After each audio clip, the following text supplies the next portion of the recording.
Compilation of the Quran is different from compiling the Quran in a book format. What started at the time of Abu Bakr Siddiq radiallahu ta'ala anhu was not the compilation of the ayat or the surahs of the Quran. What started at the time of Abu Bakr Siddiq radiallahu ta'ala anhu was only the compilation of the Quran in a book format. And when this started, it continued and it ended at the time of Abu Bakr Siddiq radiallahu ta'ala anhu.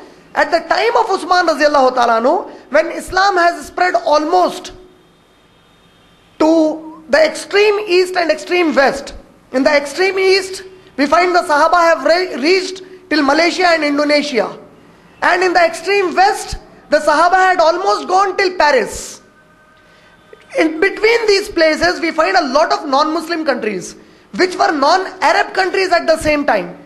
So these non-Arab countries were confused in the phonics or the recitation or the tajweed of the glorious Quran.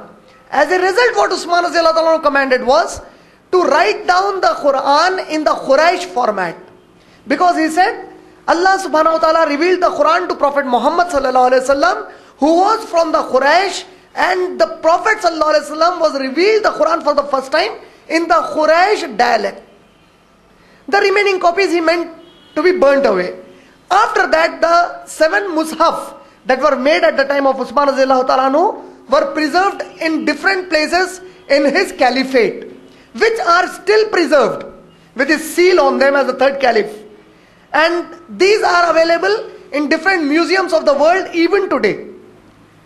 Now, when you tally our Quran at our home, the Arabic part, the original part, with the one of the times of Usman radiallahu ta'ala anhu, you will not find a difference in any place, except the difference might be of the Zabar, Zair, Pesh, or the end of the ayat or the comma, because all these marks were not put by the Sahaba Akram. Many people have a confusion. Then how were it added? It were added only for the convenience of the non-Arabs to memorize the Quran. Because you see, when we read the Urdu newspapers, we do not have Zabar Zair on the Urdu newspapers. Because Urdu being our mother tongue, we do not find it difficult to read it. Similarly, the Arabs had no difficulty to read the Quran without any vowels added to it, without any marks of the vowels added to it. It was later at the time of Hajjaj bin Yusuf when these markings were added. Now after that, Surah Fatiha being the first surah from Allah subhanahu wa ta'ala is another miracle in the Quran. The Prophet sallallahu alaihi wasallam mentioned in the tafsir for Surah Hijr, Surah number 15, ayat number 87, that when Allah subhanahu wa ta'ala said, we revealed the Quran to you, O Prophet, and equally we revealed to you 7 ayat. The Prophet ﷺ said, these 7 ayat are actually Suratul Fatiha. And there are 1 surah and 2 ayat in the glorious Quran, which were revealed to Prophet Muhammad ﷺ, not by Jibreel ﷺ. And these were revealed twice to Prophet Muhammad ﷺ. One of them is Surah Fatiha. Surah Fatiha was not revealed to Prophet Muhammad ﷺ for the first time by Jibreel ﷺ. Surah Fatiha was revealed to Prophet Muhammad ﷺ 2 times. The first time when it was revealed, if you read Riyadus Salihin, you will find that Prophet Muhammad ﷺ, narrated from, recorded in Sahih Bukhari also, the Prophet Muhammad ﷺ said that I was sitting with Jibreel ﷺ in front of me. I heard a big voice in the heavens, and I inquired from Jibreel, Ya Jibreel, what is this voice? What is this loud sound? So Jibreel alayhi salam said, Ya Rasulullah, 2 angels are being sent towards you. Their place of stay, nobody knows except Allah. Nobody has ever seen them. They have not come out of that place before. And after returning back from you, they will never come out again. And when they came, they revealed Surah Fatiha to Prophet Muhammad sallallahu alaihi wasallam. This is the first time that Surah Fatiha was revealed to Prophet Muhammad.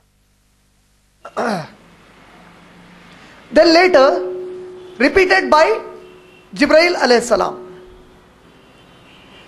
Similarly, if you read Surah Baqarah, Surah number 2, ayat number 285 and 286, the last 2 ayat of Surah Baqarah, even these 2 ayat were not revealed to Prophet Muhammad sallallahu alaihi wasallam by Jibreel alayhi salam for the first time. According to Sahih al-Bukhari, volume number 1, Hadith number 345. Very easy to remember, volume number 1. Hadith number 345. The Prophet ﷺ said that these two ayat, that is Amana Rasul, these two ayat, from beginning from Amana Rasul and ending at Wa'fu anna waghfir lana warhamna anta maulana fansurna alal qawmil kafirin. These two ayat of Surah Baqarah were gifted to me by Allah subhanahu wa ta'ala in Miraj. And then later again Jibreel alayhi salam brought it back to Prophet Muhammad as a revelation. Now, if you analyze this, Surah Fatiha, the Prophet ﷺ said, in its weight is equal to the entire Quran. So when we started Surah Fatiha, I said the beauty and the miraculous feature of Surah Fatiha is, in the first portion of Surah Fatiha you will find the introduction of the one whose kalam is Surah Fatiha is given to the mankind in the best form. Allah subhanahu wa ta'ala did not leave it to us.